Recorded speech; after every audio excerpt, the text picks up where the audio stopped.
The world never plays fair. No matter how honest you are, someone will always try to outmaneuver you. In 1513, Machiavelli wrote The Prince, not as philosophy, but as a survival manual for power. He'd watched kingdoms fall, leaders assassinated, allies become executioners overnight, and he revealed laws that actually govern how power works. Not the fairy tales they teach you in school, the real rules. 3 of these laws are so dark, so ruthless, that I've saved them for later in this video. Law 12 will show you how they find anyone's weakness and exploit it completely.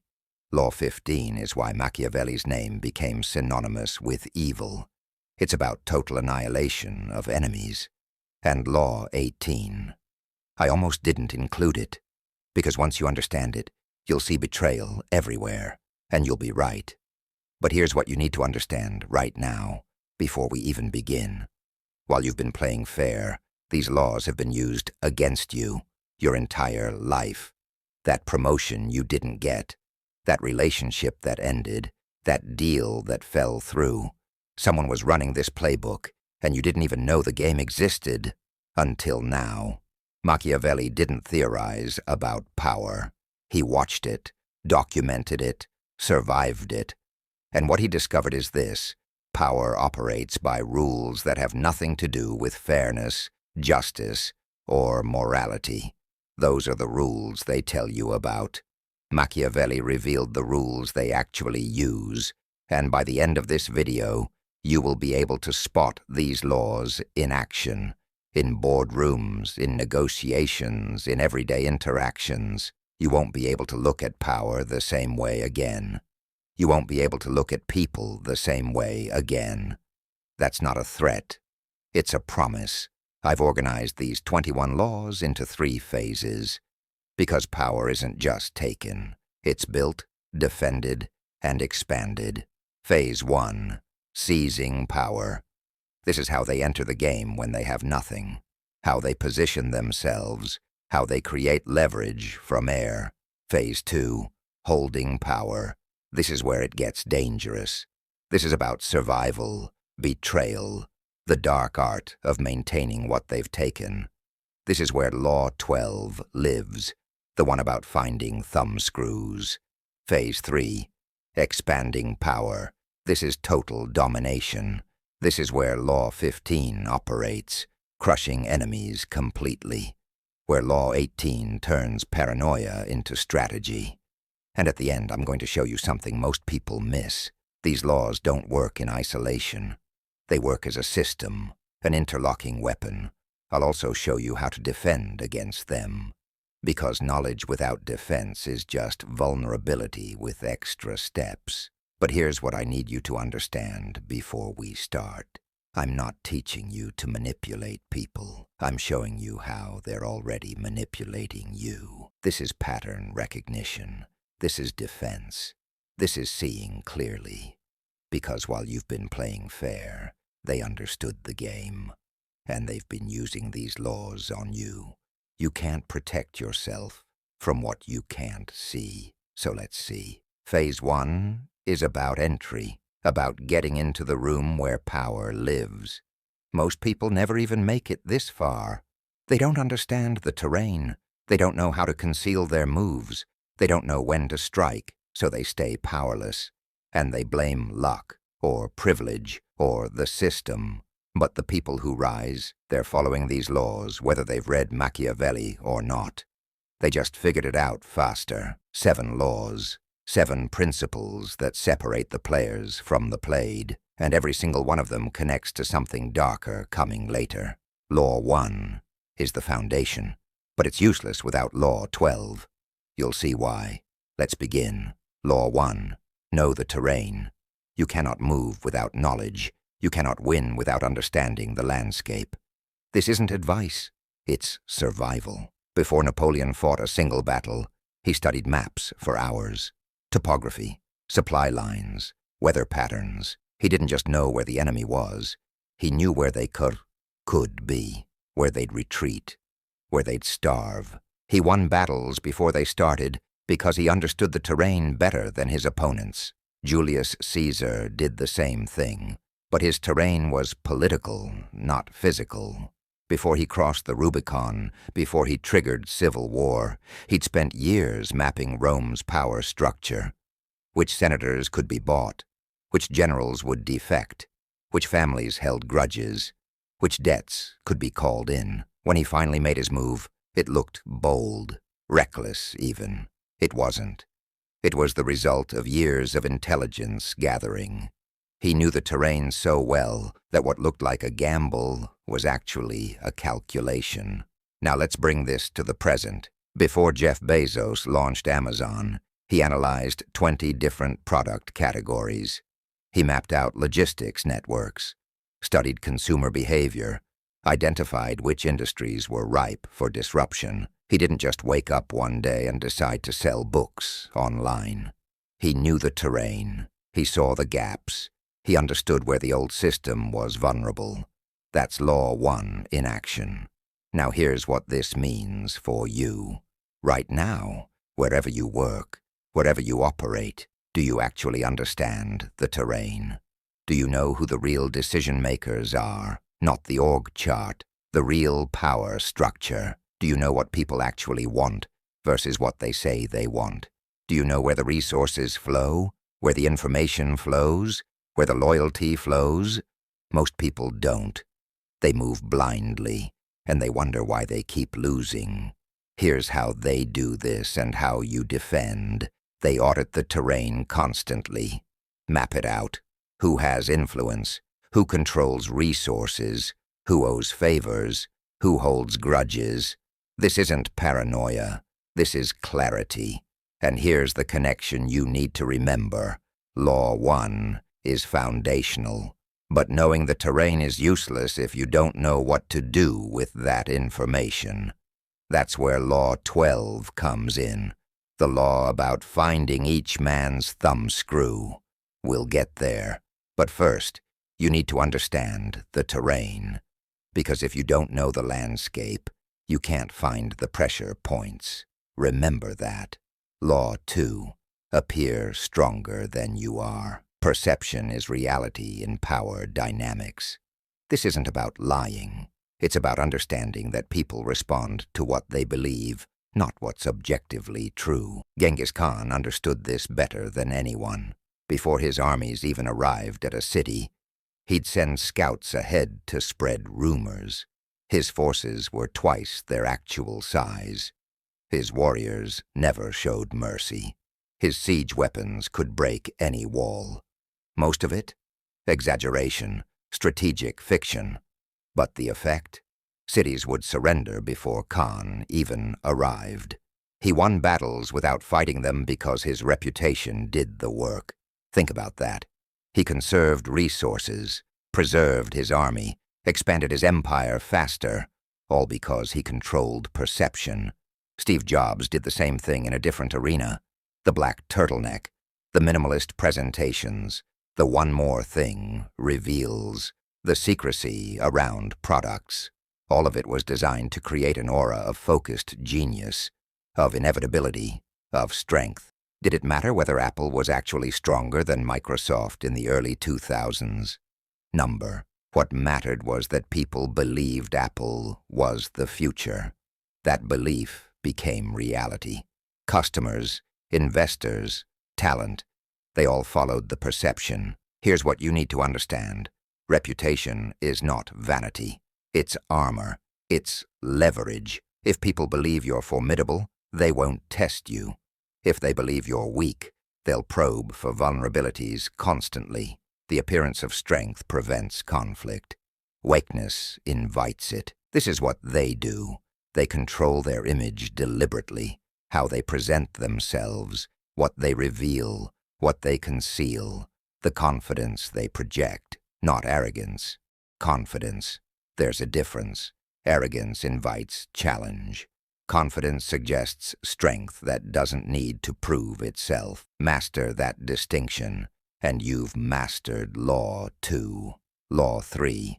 Conceal your intentions. The moment people know what you want, they can block you. Transparency is a liability when you're trying to accumulate power. Mystery is a weapon.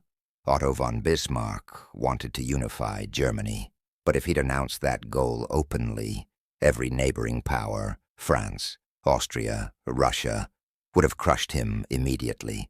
So he didn't announce it. Instead, he provoked small, contained conflicts. He appeared to be defending German regional interests, resolving border disputes, protecting ethnic Germans.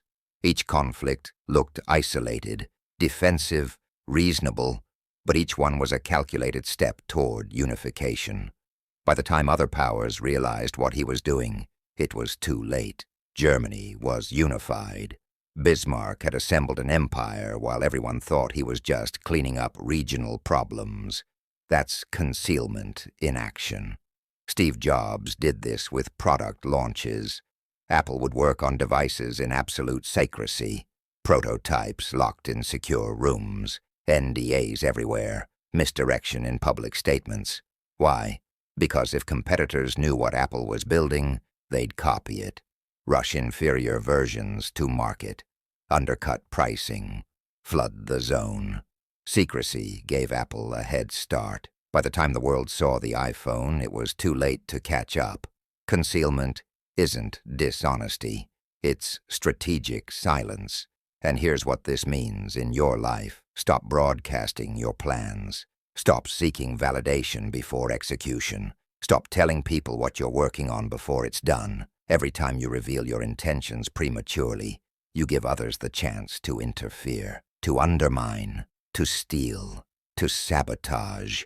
Not because people are evil, because they're competitive, because your success might threaten theirs. So move in silence. Let results speak. Here's the connection to what's coming. Law 3 is about concealment. But concealment is useless if you don't understand Law 6, controlling the narrative. Because once you've made your move, you need to control how people interpret it. We'll get there. For now, remember, mystery is power. Transparency is weakness. Keep your intentions hidden until the moment of execution. Law 5. Use fear strategically. Machiavelli asked the question directly, is it better to be loved or feared? His answer, feared. Because love is unreliable. Fear is consistent. People love when it benefits them. They fear because they have no choice. But here's the part most people miss. Fear must be precise. Too much fear creates rebellion. People with nothing to lose become dangerous. Too little fear creates contempt. People will test boundaries constantly. The key is calibrated fear, strategic fear. Cesare Borgia understood this perfectly. When he took control of Romagna, the region was chaos. Warlords, bandits, no central authority. Borgia installed a governor, Ramiro de Orco, brutal, efficient, ruthless. De Orco crushed dissent violently, executions, torture, public displays of force. Within months, Romagna had order. The chaos stopped, and then Borgia did something brilliant. He had De Orco arrested, accused him of excessive cruelty, and had him executed in the public square, cut in half, his body displayed for everyone to see. The people loved Borgia for this. He'd brought order, then punished the cruelty. All the violence got blamed on De Orco. All the justice got credited to Borgia. That's strategic fear. The people feared Borgia's power, but they loved his apparent justice. He created fear, then controlled its target. Masterful. Now, modern application. This is what they do. They don't need violence to use fear. They use consequences. If they're managing people, those people need to understand that failure has real costs, not cruelty, clarity, clear boundaries, clear consequences. If they're negotiating, the other side needs to understand their alternatives, what happens if they walk away, what they stand to lose. Fear isn't about being a tyrant. It's about making the stakes clear. Love is beautiful, but it won't stop someone from betraying you when their interests shift. Fear will. Watch for this. Recognize when someone is using calibrated consequences to control behavior. Law 6. Control the narrative. Whoever controls the story controls reality. Facts matter less than the interpretation of facts. And if you control interpretation, you control everything. Let me show you what this looks like in practice. Cesare Borgia again. Same region. Romagna. Same situation I just described. But let's focus on the narrative control. Borgia didn't just execute his brutal governor. He staged it. Public square. Maximum visibility. The body displayed in a way that created shock and spectacle.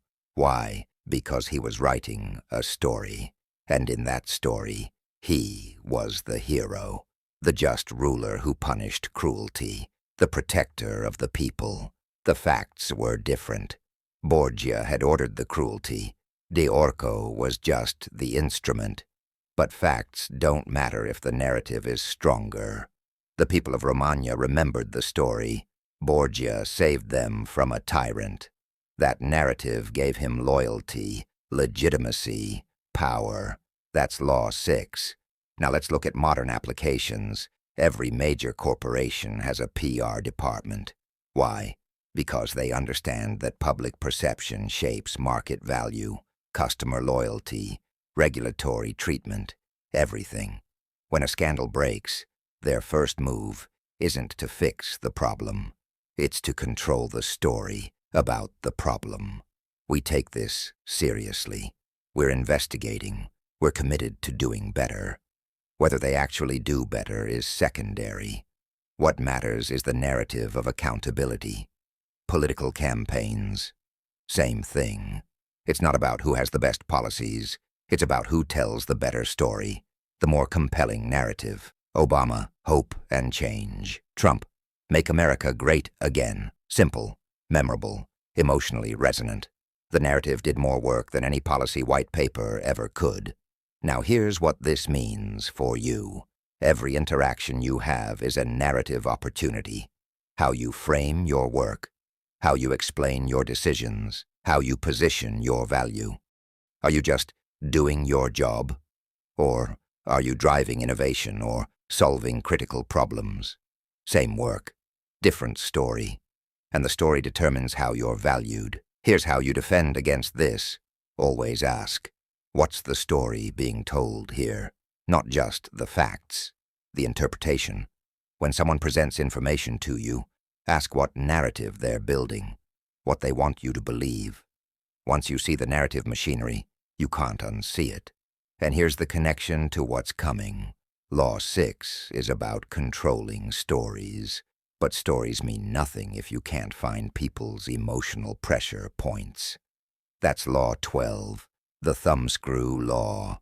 When they combine narrative control with knowledge of someone's deepest vulnerability, they become unstoppable.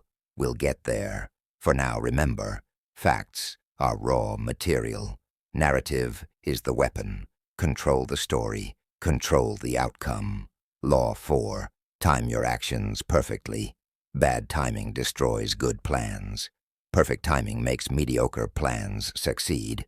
Patience is not weakness, it's preparation. In 1962, the world came closest to nuclear war it's ever been. Cuban Missile Crisis. Soviet missiles in Cuba aimed at the United States.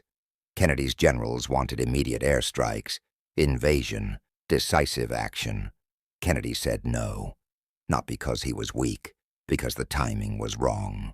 He waited, applied pressure quietly, naval blockade instead of bombs, back-channel negotiations instead of ultimatums, and he waited for Khrushchev to blink first.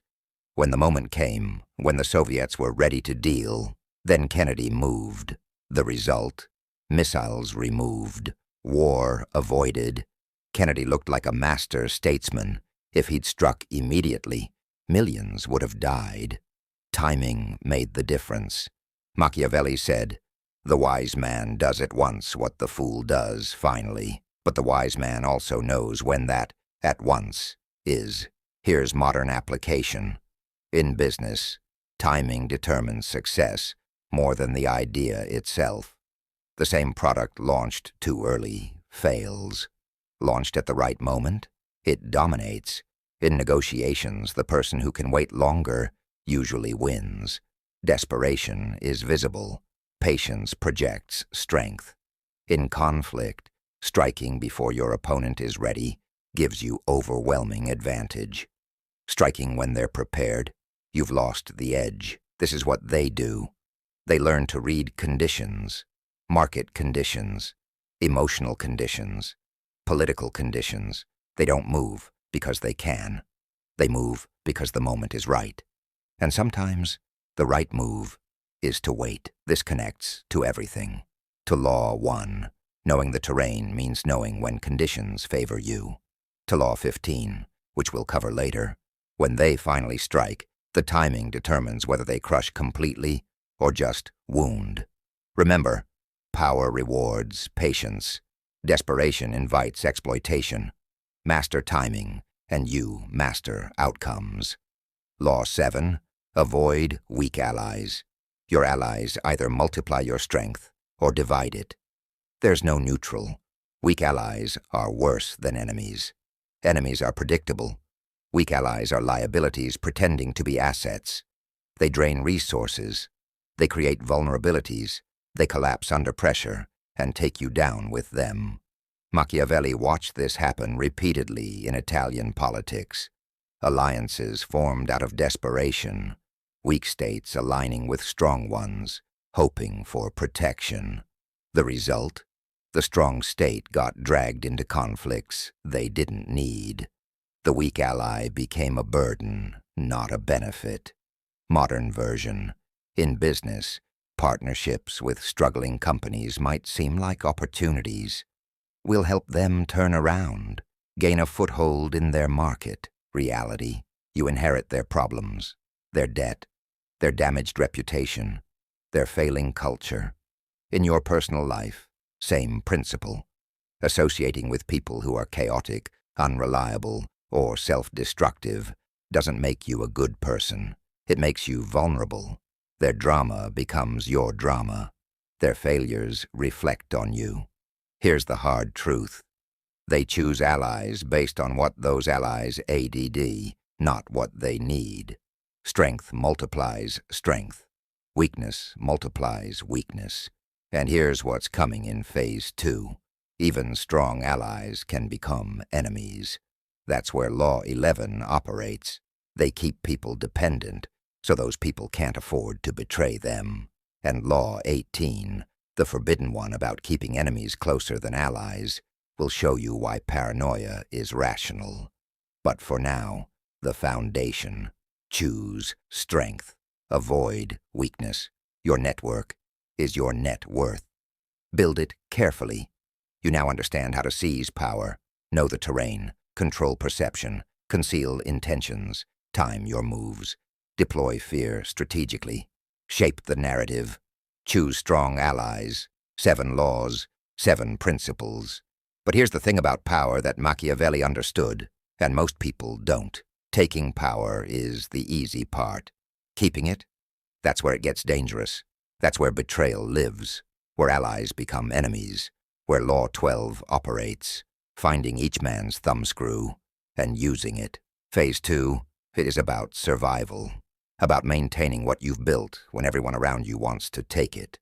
And it starts with a simple, dark truth. You cannot hold power without understanding deception, without fragmenting opposition, without making yourself indispensable. Before we go there, drop a comment. Which of these 7 laws is being used on you right now? Law 1, someone mapping your weaknesses. Law 3, someone concealing their real intentions from you.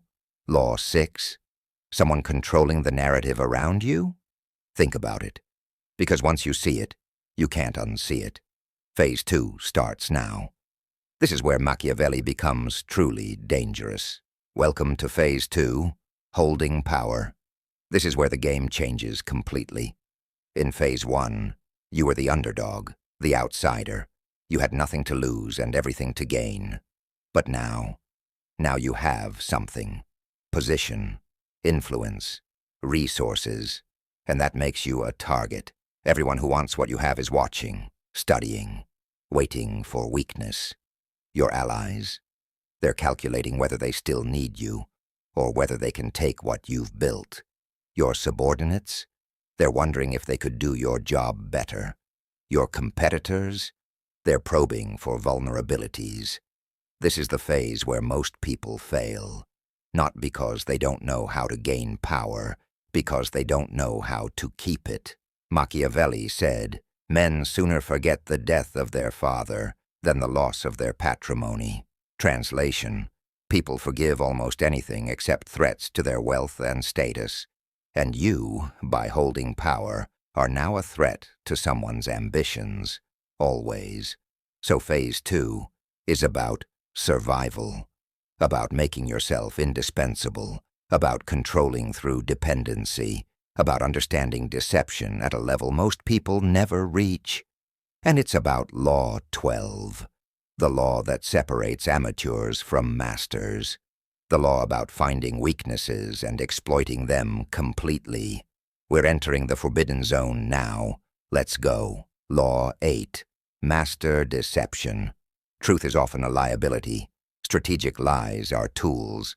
Let me be clear. This isn't about being dishonest for the sake of it. It's about understanding that pure transparency in power dynamics is suicide.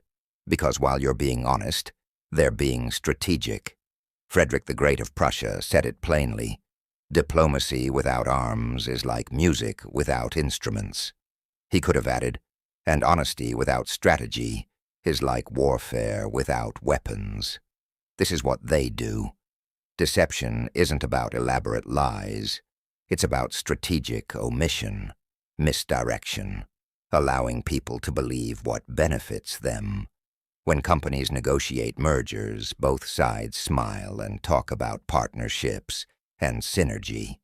Behind closed doors, they're calculating who gets fired, which divisions get gutted, who ends up in control. The deception isn't in what they say, it's in what they don't say. Political campaigns, same thing. Candidates present themselves as authentic, transparent, telling it like it is. But every word is poll-tested, every gesture is coached, every spontaneous moment is rehearsed. The deception is so smooth, you don't even notice it. Here's what you need to understand. The people who win aren't the most honest. They're the most strategically dishonest. They know when to reveal, when to conceal, when to misdirect. This is what they do. They control information flow, never give complete answers when partial ones serve them better. Let people fill in gaps with assumptions that benefit them. And here's how you defend against it.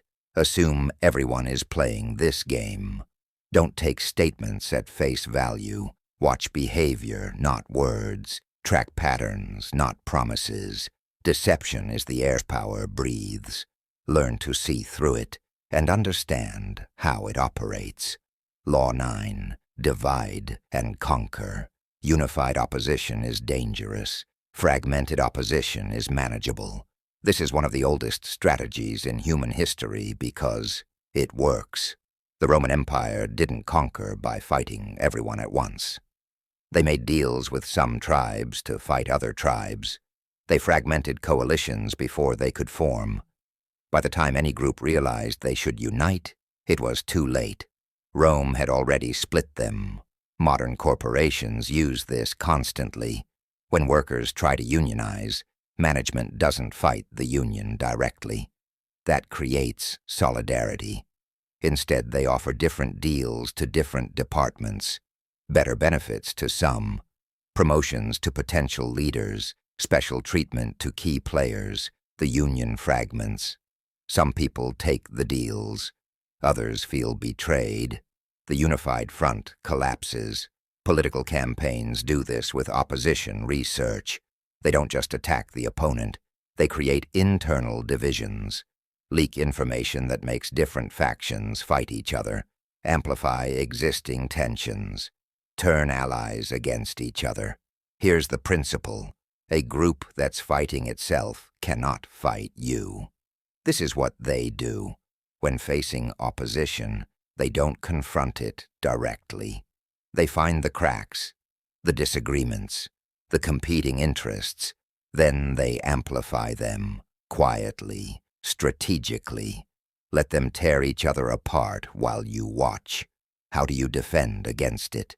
Recognize when someone is playing groups against each other. When you see unexplained tensions, ask who benefits from this division. Usually it's someone outside the conflict, someone who profits from your infighting. Unity is strength. Division is vulnerability. Never forget which one you're experiencing. Law 10. Control resources. This is foundational. This is why power exists. Because at the end of every power structure, there are three things: wealth, information, and force. Control any one of these, you have influence. Control two, you have power. Control all three, you're unstoppable. The Medici family understood this perfectly. They weren't royalty. They weren't military conquerors. They were bankers. But by controlling Florence's wealth, and by extension, lending to kings, popes, and emperors, they controlled Europe's most powerful institutions. They didn't need armies. They had something better: financial leverage. When the Pope needed money for war, he borrowed from the Medicis. When kings needed to fund campaigns, they borrowed from the Medicis, and debt is control. The Medicis could make or break dynasties with a single decision: extend the loan or call it in. That's resource control. Now, modern application. Why do tech companies want your data? Because data is the resource that matters most in the information age. Google doesn't charge you for search because they're generous. They charge advertisers for access to your attention, which they control because they have your data.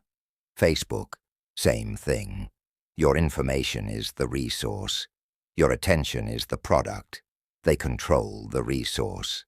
Therefore, they control the market. In your own life, ask yourself, what resources do I control? Do you control information others need? Access they want? Skills they depend on? Relationships they require?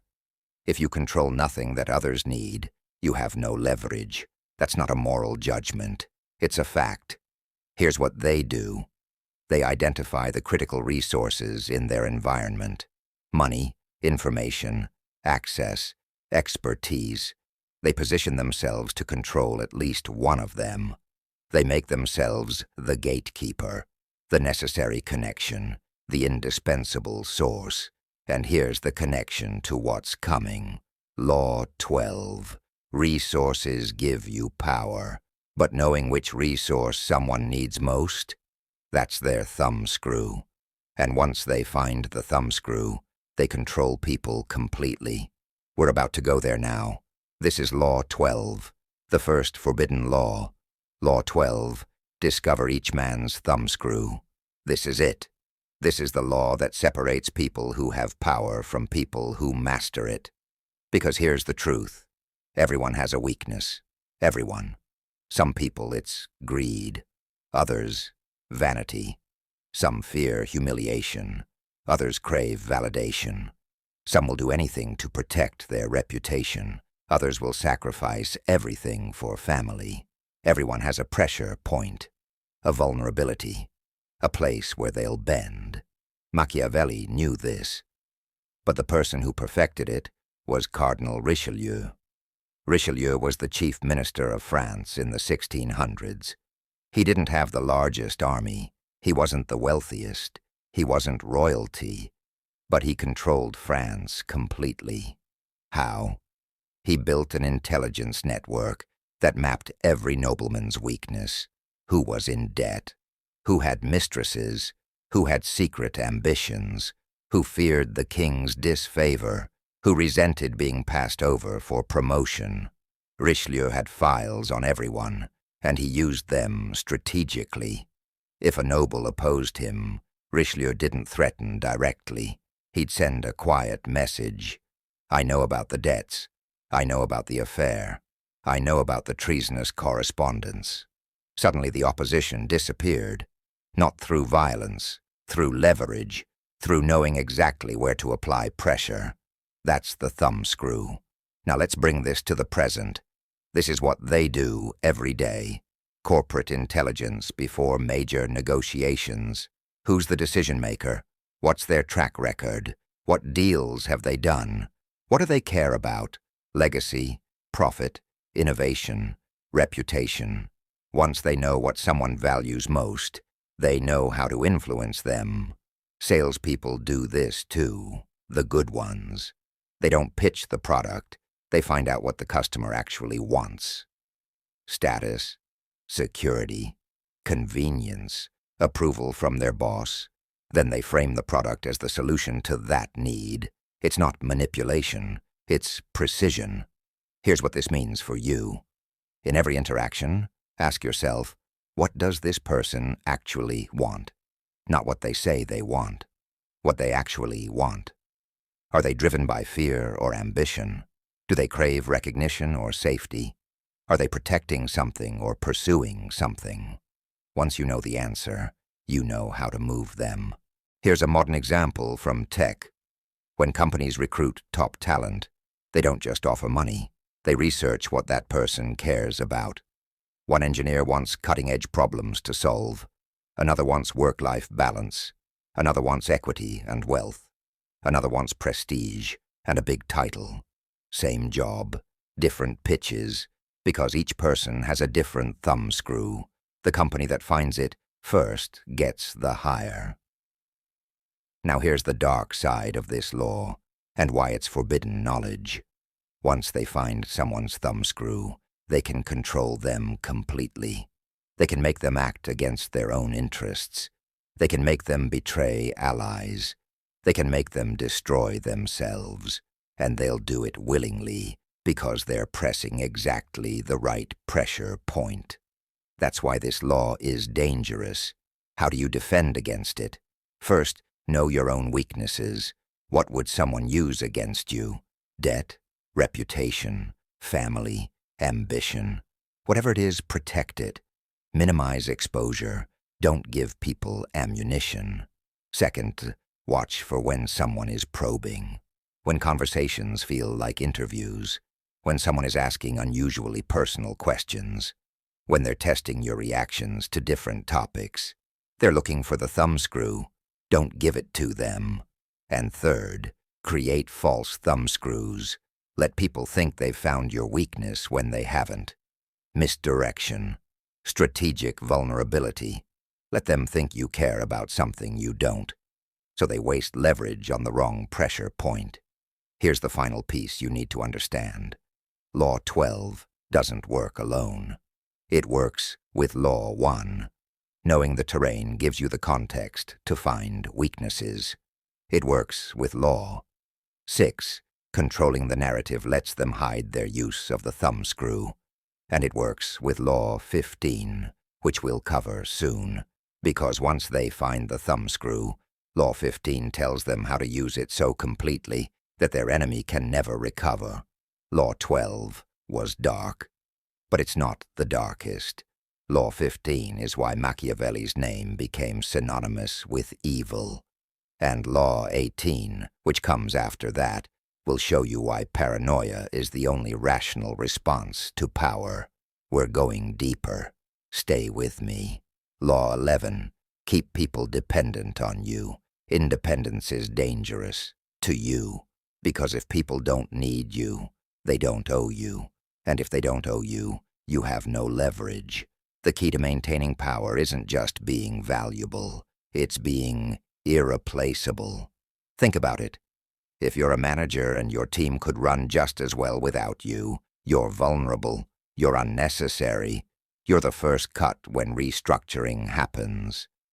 But if you're the only person who knows how critical systems work, the only one with key client relationships, the only one who can solve specific problems, now you're indispensable. Now they need you. Here's a historical example. Henry Kissinger didn't just advise presidents. He made himself the conduit for foreign policy. He controlled relationships with China, with the Soviet Union, with Middle Eastern powers. He structured things so that critical negotiations went through him, not through departments, not through other advisors, through Kissinger. That made him irreplaceable. Even when people wanted him gone, they couldn't afford to lose him. That's dependency. Modern version. In tech companies, there's a phenomenon called bus factor. If this person gets hit by a bus, how screwed is the company? The smart employees, the ones who understand power, make sure their bus factor is high. They don't document everything. They keep critical knowledge in their heads. They make themselves the bottleneck, not maliciously, but strategically. Because job security isn't about working hard, it's about being irreplaceable. Here's what they do. They identify what makes them valuable, then deepen that moat. Make it harder for others to replicate what they do. They control unique relationships, own unique knowledge, develop unique skills. And, this is key, they don't share that uniqueness too freely. Mentorship is great, but don't train your replacement so well that you become unnecessary. Here's how you defend against this. If someone is making themselves indispensable by hoarding information or creating bottlenecks, that's a red flag. It means they're prioritizing job security over organizational efficiency. Create redundancy, document processes, distribute knowledge, make no one irreplaceable, including yourself. Dependency is power, but it cuts both ways. Law 13. Know when to yield.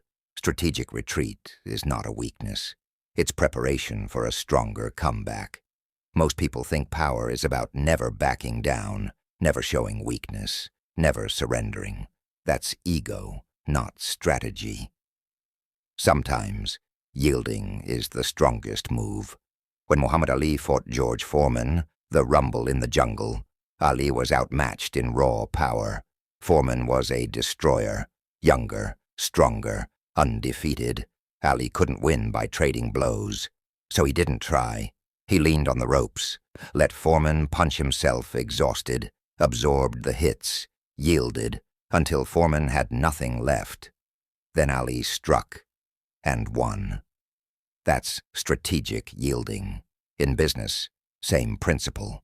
When a competitor launches a price war, you can't win. Don't fight it directly. Yield on price, compete on quality, service, brand, something they can't match.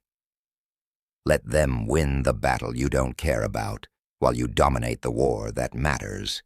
In negotiations, this is what they do. They yield on small points to gain leverage on big ones.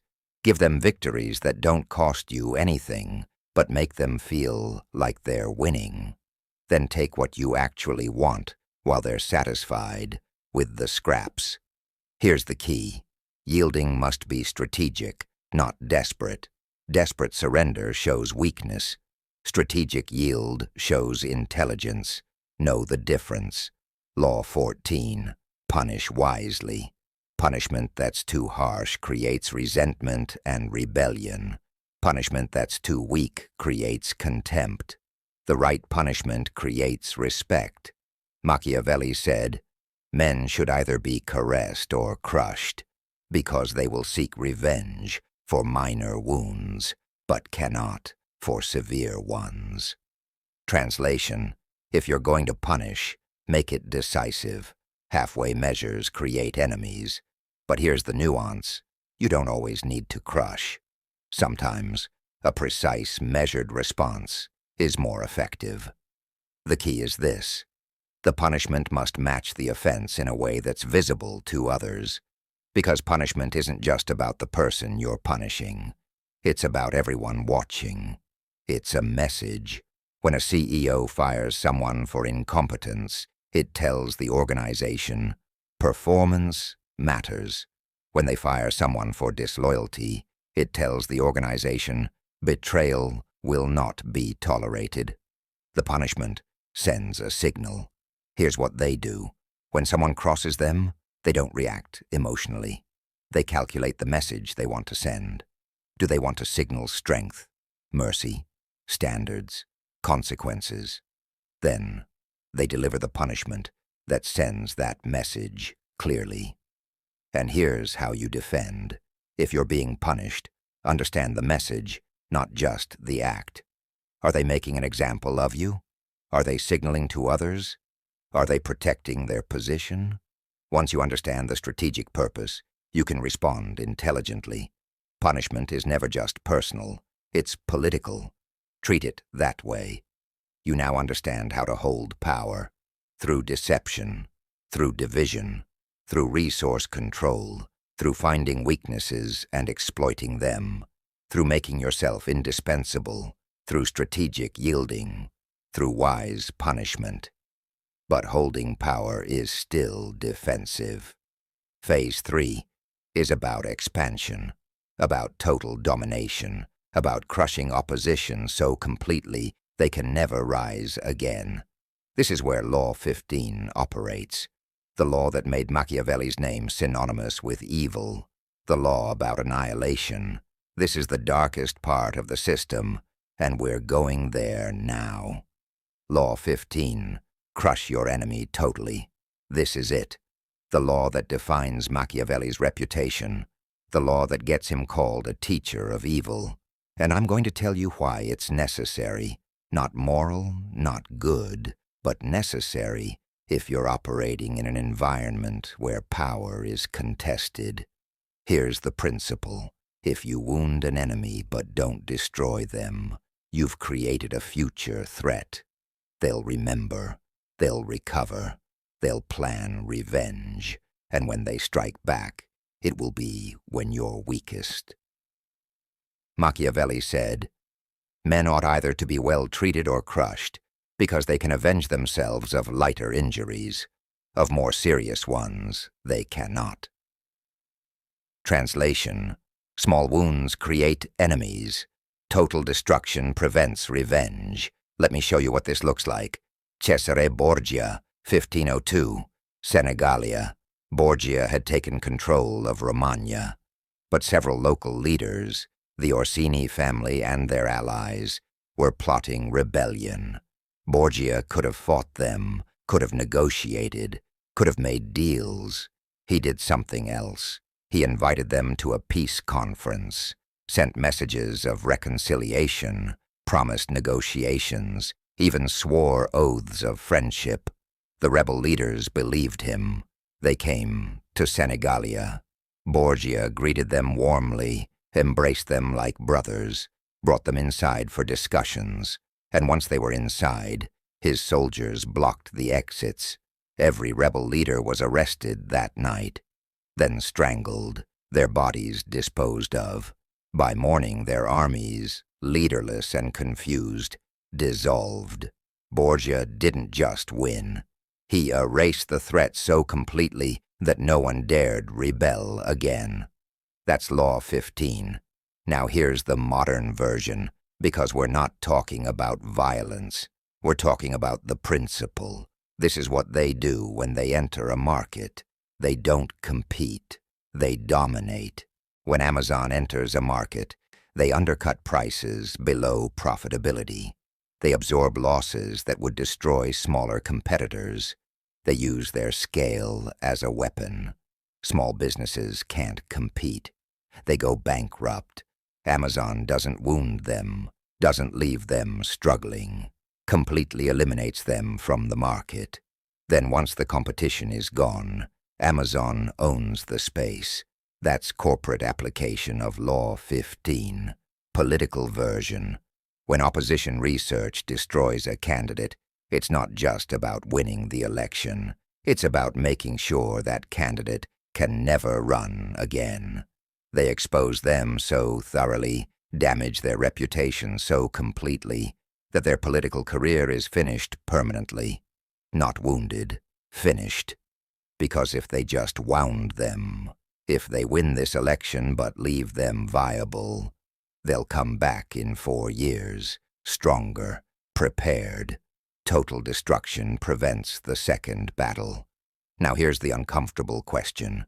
Is this evil? Machiavelli would say that's the wrong question. The question is, does it work? And does your enemy operate by the same rules?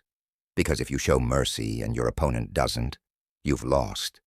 If you wound them and they recover, they'll crush you next time. In a zero-sum contest, where only one side can win, halfway measures are suicide. That's the dark logic of Law 15. Here's what this means for you. When you're in competition, truly contested competition, don't aim to win narrowly. Aim to win so decisively that there's no second round. In business negotiations, don't settle for slight advantages. Create structural locks that prevent future challenges. In career competition, don't just outperform rivals slightly. Outperform them so completely that there's no comparison. Make your victory final. Now here's the defense. If someone is coming after you with Law 15 energy, if they're not just competing but trying to destroy, you have two options. 1. Submit completely. Get out of their way. There's no shame in strategic retreat when the alternative is annihilation. 2. Strike first, with the same totality. Because if they're willing to crush you completely, partial measures won't save you. This is why Law 15 is dangerous. It escalates everything. It removes the middle ground. But in high-stakes environments, the middle ground doesn't exist anyway. And here's the connection to what's coming. Law 15 is about crushing enemies. But how do you know who your enemies are? That's Law 18. And Law 18 will show you something terrifying. Your enemies aren't always obvious. Sometimes they're sitting right next to you. Sometimes they're your allies. Let's go there now. Law 16. Manipulate desire. People don't want what's best for them. They want what they desire. And if you can shape desire, you control behavior. This is the foundation of advertising, political campaigns, cult leadership, everything that moves masses. Here's the principle. Give people a cause, a fantasy, a vision that excites them emotionally. Doesn't matter if it's realistic. Doesn't matter if it's in their interest. If it satisfies a desire, status, belonging, meaning, revenge, hope, they'll follow it. Political movements understand this perfectly. Make America Great Again wasn't a policy proposal. It was a feeling, a nostalgia, a desire for a past that may never have existed. But it didn't matter. The desire was real, and that desire moved millions. Same with revolutionary movements. Liberty, equality, fraternity. Not a practical plan, an emotional promise. People died for it, because the desire was stronger than self-preservation. In business, same thing. Apple doesn't sell computers. They sell identity, the feeling of being creative, innovative, different. People pay premium prices, not for better technology, but for the desire to be seen a certain way. That's manipulation of desire. Here's what they do. They don't appeal to logic. They appeal to aspiration, to fantasy, to emotion. They give people a vision of themselves that they want to be true. Then they position themselves, or their idea or their product, as the path to that vision, and people follow. Watch for this. Recognize when someone is selling you a fantasy rather than a solution. Law 18. Keep allies close, enemies closer. This is the final forbidden law, and it's the one that makes trust impossible. Because here's what it teaches. Your enemies aren't the people who openly oppose you. Your real enemies are the ones pretending to be allies. And the only way to survive is to keep them so close that you know what they're planning before they do it. This is information warfare, and it's how Joseph Stalin controlled the Soviet Union for 3 decades. Stalin didn't trust anyone. Not his generals, not his ministers, not even his closest advisors. But he especially didn't trust Leon Trotsky. Trotsky was brilliant, charismatic, a war hero, and a rival for leadership. Stalin could have killed him immediately, but that would have made Trotsky a martyr, would have created opposition.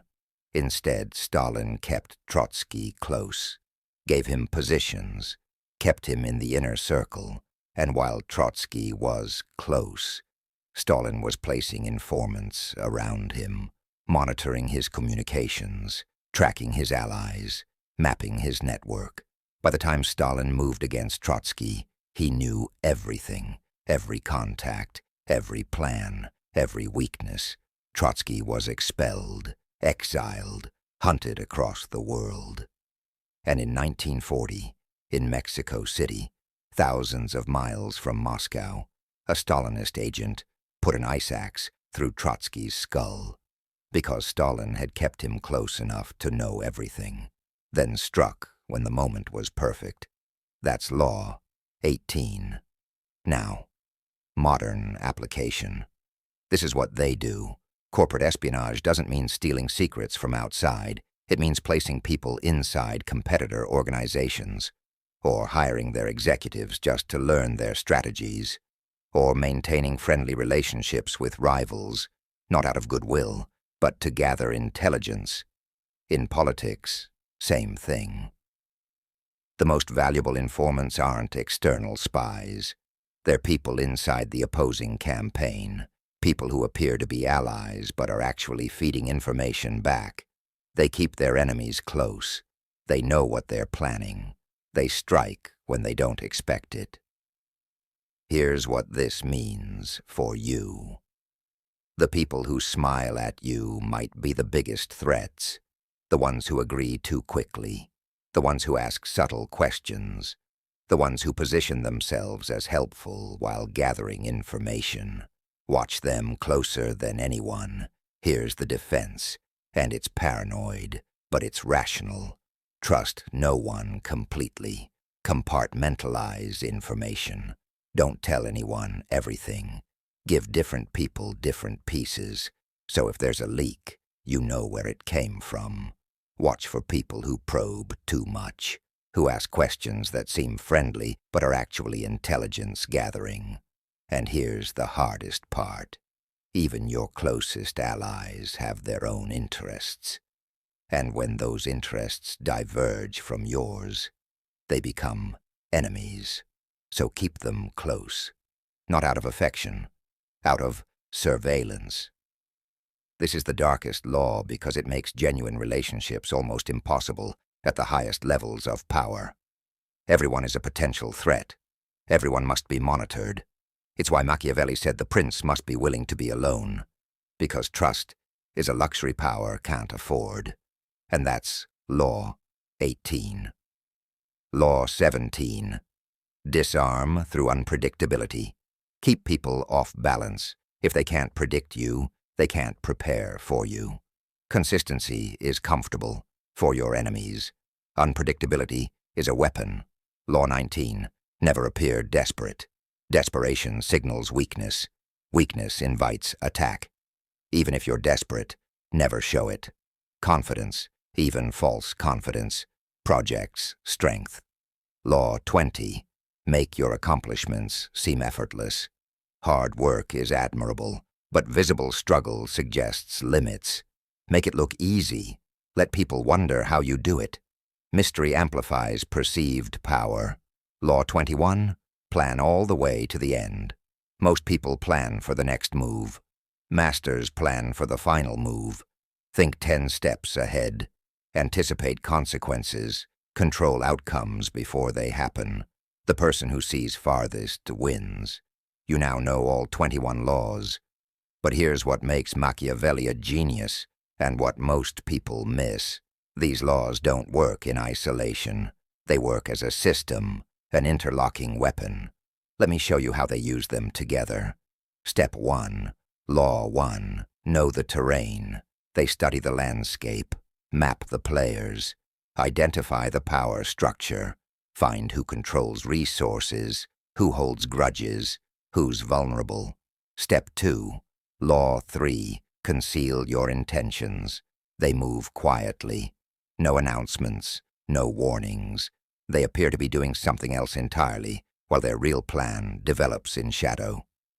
Step 3. Law 12. Find the thumbscrew. They identify their target's weakness, what they fear most, what they desire most, what they'll sacrifice anything to protect or achieve. Step 4. Law 6. Control the narrative. They shape how others perceive the situation. They're not attacking, they're defending interests, or correcting injustice, or responding to aggression. The story makes them the hero. Step 5. Law 4. Time your action perfectly. They wait. They don't strike when they're ready. They strike when their target is vulnerable, when conditions favor them, when they're distracted or weak or overconfident. Step 6. Law 15. Crush totally. They don't wound. They don't negotiate. They eliminate the threat so completely that there's no second battle, no comeback, no revenge. Step 7. Law 18. Monitor the aftermath. They keep watching, keep gathering intelligence, because new threats emerge from the ashes of old ones. Today's allies might become tomorrow's enemies. That's not 21 separate tools. That's one weapon with 21 edges. And when you see it used, in politics, in business, in history, you can't unsee it. Let me show you this system in one sequence, a real example. Otto von Bismarck unifying Germany. Watch how many laws operate simultaneously. Law 1. Bismarck studies Europe's power structure. Knows France will oppose unification. Knows Austria is weak. Knows smaller German states fear Prussian domination. Law 3. He conceals his goal. Publicly, he's just resolving regional disputes. Privately, every conflict is a step toward unification. Law 5 and 6. He uses controlled conflicts to create fear, then positions himself as the one bringing order, controls the narrative. Prussia isn't the aggressor, it's the protector. Law 9. He divides potential opposition, makes deals with some states, isolates others, keeps enemies from uniting against him. Law 4. He waits for France to make a mistake, provokes them into declaring war, making them look like the aggressor. Law 15. When war comes, he crushes France so completely that they can't threaten German unification again. Law 21. He's planned the endgame from the beginning.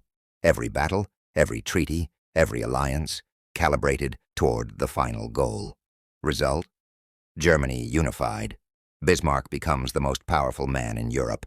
And most people thought he was just lucky. He wasn't. He was running the full system. That's what mastery looks like. Now here's how you defend against this system.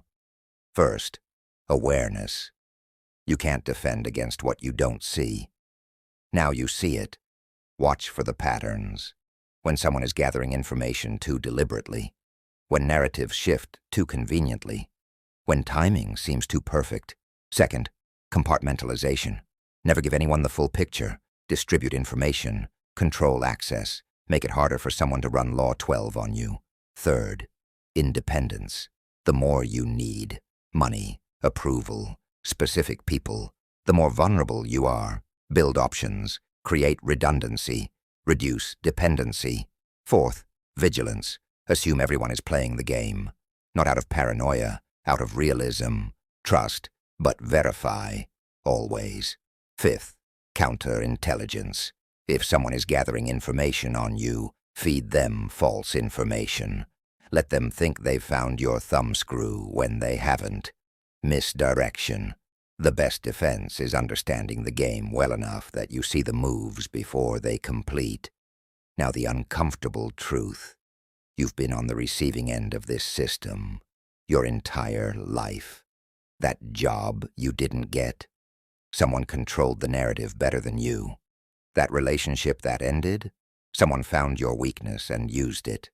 That deal that fell through, someone timed their move better than you timed yours. The game has always been happening. You just didn't know the rules. Now you do. You see the terrain differently. You see people differently. You see power differently. You can't unsee it. The question is, what do you do with this knowledge? Do you use it? Do you defend against it? Do you opt out entirely? That's your choice. But you can't say you don't know anymore. These are Machiavelli's 21 laws of power.